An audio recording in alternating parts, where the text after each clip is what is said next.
गणेश चतुर्थी व्रत कथा। पौराणिक कथा के अनुसार भाद्रपद माह में शुक्ल पक्ष की चतुर्थी तिथि को गणपति बप्पा का अवतरण हुआ था। इसलिए हर साल इस तिथि का गणेश चतुर्थी का पर्व मनाया जाता है। यह उत्सव 10 दिनों तक यानी अनंत चतुर्दशी तक चलता है। अनंत चतुर्दशी के दिन पवित्र नदी या घर में ही पानी के टब में गणपति बप्पा का विसर्जन किया जाता है। इस उत्सव की धूम देश भर में देखने को मिलती है। अब आइए सुनते हैं गणेश चतुर्थी की पौराणिक कथा। पहली कथा। पौराणिक एवं प्रचलित श्री गणेश कथा के अनुसार एक बार देवता कई विपदाओं में घिरे हुए थे। तब वे मदद मांगने भगवान शिव के पास आए। उस समय शिव के साथ कार्तिकेय तथा गणेश जी भी बैठे थे। देवताओं की बात सुनकर शिव जी ने कार्तिकेय व गणेश जी से पूछा कि तुम में से कौन देवताओं के कष्टों का निवारण कर सकता है। तब कार्तिकेय व गणेश जी दोनों ने ही स्वयं को इस कार्य के लिए सक्षम बताया। इस पर भगवान शिव ने दोनों की परीक्षा लेते हुए कहा कि तुम दोनों में से जो सबसे पहले पृथ्वी की परिक्रमा करके आएगा वही देवताओं की मदद करने जाएगा। भगवान शिव के मुख से ये वचन सुनते ही कार्तिकेय अपने वाहन मोर पर बैठकर पृथ्वी की परिक्रमा के लिए निकल गए। परंतु गणेश जी सोच में पड़ गए कि वह चूहे के ऊपर चढ़कर सारी पृथ्वी की परिक्रमा करेंगे तो इस कार्य में उन्हें बहुत समय लग जाएगा। तभी उन्हें एक उपाय सूझा। गणेश अपने स्थान से उठे और अपने माता पिता की 7 बार परिक्रमा करके वापस बैठ गए। परिक्रमा करके लौटने पर कार्तिकेय स्वयं को विजेता बताने लगे। तब शिवजी ने श्री गणेश से पृथ्वी की परिक्रमा न करने का कारण पूछा। तब गणेश ने कहा, माता पिता के चरणों में ही समस्त लोक है। ये सुनकर भगवान शिव ने गणेश जी को देवताओं के संकट दूर करने की आज्ञा दी। इस प्रकार भगवान शिव ने गणेश जी को आशीर्वाद दिया कि चतुर्दशी के दिन जो तुम्हारा पूजन करेगा और रात्रि में चंद्रमा को अर्घ्य देगा उसके तीनों ताप यानी दैहिक ताप, दैविक ताप तथा भौतिक ताप दूर होंगे। इस व्रत को करने से व्रतधारी के सभी तरह के दुख दूर होंगे और उसे जीवन के भौतिक सुखों की प्राप्ति होगी। चारों तरफ से मनुष्य की सुख समृद्धि बढ़ेगी। पुत्र पत्र आदि धन ऐश्वर्य की कमी नहीं रहेगी। गणेश चतुर्थी व्रत की दूसरी कथा। एक समय की बात है, राजा हरिश्चंद्र के राज्य में एक कुम्हार था। वह मिट्टी के बर्तन बनाता था, लेकिन वे कच्चे रह जाते थे। एक बार पुजारी की सलाह पर उसने इस समस्या को दूर करने के लिए एक छोटे बालक को मिट्टी के बर्तनों के साथ आवा में डाल दिया। उस दिन संकटी चतुर्थी का दिन था। उस बच्चे की माँ अपने बेटे के लिए परेशान थी। उसने गणेश जी से बेटे की कुशलता की प्रार्थना की। दूसरे दिन जब कुम्हार ने सुबह उठकर देखा तो आवा में उसके बर्तन तो पक गए थे, लेकिन बच्चा का बाल भी बांका भी नहीं हुआ था। वह डर गया और राजा के दरबार में जाकर सारी घटना बताई।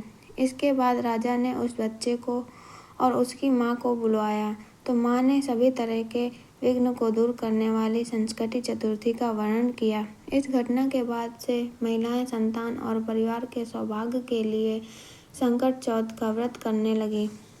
तीसरी कथा। एक समय की बात है कि विष्णु भगवान का विवाह लक्ष्मी जी के साथ निश्चित हो गया। विवाह की तैयारियां होने लगी। सभी देवी देवताओं को निमंत्रण भेजे गए, परंतु गणेश जी को निमंत्रण नहीं दिया गया। कारण जो भी रहा हो, अब भगवान विष्णु की बारात जाने का समय आ गया। सभी देवता अपनी पत्नियों के साथ विवाह समारोह में आए। उन सब ने देखा कि गणेश जी कहीं दिखाई नहीं दे रहे हैं। तब वे आपस में चर्चा करने लगे कि क्या गणेश जी को नहीं न्योता है या स्वयं गणेश जी ही नहीं आए हैं। सभी को इस बात पर आश्चर्य होने लगा। तभी सबने विचार किया कि विष्णु भगवान से ही इसका कारण पूछा जाए। विष्णु भगवान से पूछने पर उन्होंने कहा कि हमने गणेश जी के पिता भोलेनाथ महादेव को न्योता भेजा है। यदि गणेश जी अपने पिता के साथ आना चाहते हैं तो आ जाते, अलग से न्योता देने की कोई आवश्यकता भी नहीं थी। दूसरी बात यह है कि उनको 1.25 मन मूंग, 1.25 मन चावल, 1.25 मन घी और 1.25 मन लड्डू का भोजन दिन भर में चाहिए। यदि गणेश जी नहीं आएंगे तो कोई बात नहीं, दूसरे घर जाकर इतना सारा खाना पीना अच्छा भी नहीं लगता। इतनी वार्ता कर ही रहे थे कि किसी एक ने सुझाव दिया, यदि गणेश जी आ भी जाएं तो उनको द्वारपाल बनाकर बैठा देंगे कि आप घर की याद रखना। अब तो चूहे पर बैठकर धीरे धीरे चलोगे तो बारात से पहुँच पीछे रह जाओगे। यह सुझाव भी सबको पसंद आ गया, तो विष्णु भगवान ने भी अपनी सहमति दे दी। होना क्या था कि इतने में गणेश जी वहां आ पहुँचे और उन्हें समझा बुझाकर घर की रखवाली करने बैठा दिया। बारात चल दी, तब नारद जी ने देखा कि गणेश जी तो दरवाजे पर ही बैठे हुए हैं। तो वे गणेश जी के पास गए और रुकने का कारण पूछा। गणेश जी कहने लगे कि विष्णु भगवान ने मेरा बहुत अपमान किया है। नारद जी ने कहा कि आप अपनी मूषक सेना को आगे भेज दें, तो वह रास्ता खोद देंगी, जिससे उसके वाहन धरती में घुस जाएंगे। तब आपको सम्मानतापूर्वक बुलाना पड़ेगा। अब तो गणेश जी ने अपनी मूषक सेना जल्द से आगे भेज दी और सेना ने जमीन पोली कर दी। जब बारात वहीं से निकली तो रथों के पहिए धरती में धंस गए। लाख कोशिश करे परंतु पहिए नहीं निकले। सभी ने अपने अपने उपाय किए परंतु पहिए तो नहीं निकले, बल्कि जगह जगह से टूट गए। किसी की समझ में नहीं आ रहा था कि वह अब क्या किया जाए। तब तो नारद जी ने कहा, आप लोगों ने गणेश जी का अपमान करके अच्छा नहीं किया। यदि उन्हें मना कर लाया जाए तो आपका कार्य सिद्ध हो सकता है और वही यह संकट टल सकता है। शंकर भगवान ने अपने दूत नंदी को भेजा और वे गणेश जी को लेकर आए। गणेश जी का आदर सम्मान के साथ पूजन किया, तब कहीं रथ के पहिए निकले। अब रथ के पहिए निकल को गए परंतु वे टूट फूट गए, तो उन्हें सुधारे कौन।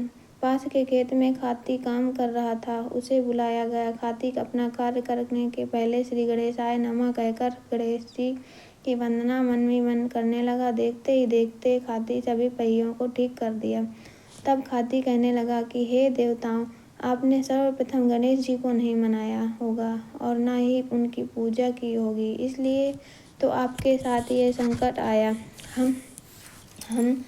हम तो मूढ़ अज्ञानी हैं, फिर भी पहले गणेश जी को पूजते हैं, उनका ध्यान करते हैं। आप लोग तो देवतागण हैं, फिर भी आप गणेश जी को कैसे भूल गए।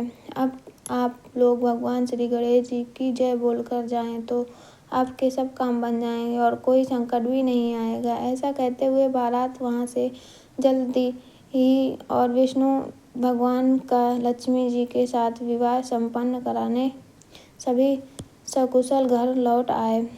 हे गणेश जी महाराज, आपने विष्णु को जैसे कारज सारियों ऐसे कारज सबको सिद्ध कर दो। बोलो गजानन भगवान की जय। तो दोस्तों, कैसी लगी आज की वीडियो? अगर वीडियो अच्छी लगी तो वीडियो को लाइक करें और मैं